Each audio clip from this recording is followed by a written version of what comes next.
এই যে বড় বড় মামলা, ধর্ষণ মামলা, হত্যা মামলা, এইসব মামলাগুলো আপনার বছরকে বছর ঘুরে তদন্ত করে সাক্ষী প্রমাণ সংগ্রহ করে বিচার ফাইলে রায় দিয়ে দেয়।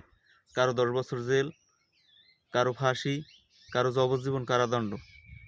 আচ্ছা, এই যে রায়টা দিল, এটা তো আপনার সাক্ষ্য প্রমাণ সংগ্রহ করে একদম ফাইনাল বিচার কার্যে দিয়ে রায় দিয়ে দিয়েছে। এই এই রায়গুলো বিচার কার্যে দিয়েছে। আচ্ছা, এরপর যে আবার আপিল করে, আপিল করে আবার ওই রায়টাকে আবার বাতিল করে আবার নতুন করে আবার মনে করেন আপিল করে আবার কেসটারে চালায়। আচ্ছা, আমার প্রশ্ন হইলে যে 6 মাস 1 বছর ঘুরে যে রায়টা যে দিয়েছে, যেই জজ রায় দিয়েছে, যেই ম্যাজিস্ট্রেট রায় দেয়, আচ্ছা তারা তো সাক্ষী প্রমাণ দিয়ে গুছাইয়ে তারপর তথ্য লইয়ে তারপর রায় দেয়। এরপর যে এরপর আবার যে মনে করেন আবার ওইটার আবার আপিল করে যে করে, তাহলে এই রায়টা দেওয়ার মানে কি তাহলে?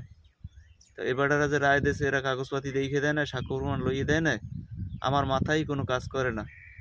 বিচার ফাইলে ফাইনাল রায় দেওয়ার পর যে আপিল করে আবার নতুন করে, তাহলে এর আগে যে আপনারা কষ্টগুলো করলেন, কিসের জন্য কষ্টগুলো করলেন?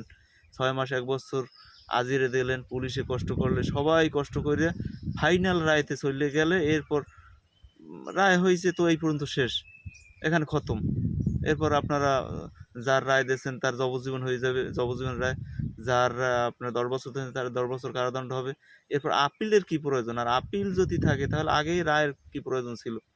কিসের জন্য রায় দিয়েছিলেন? আমার মাথায় কোনো কাজ করে না। আপনারা যদি কেউ কিছু বোঝেন তাহলে জানাই।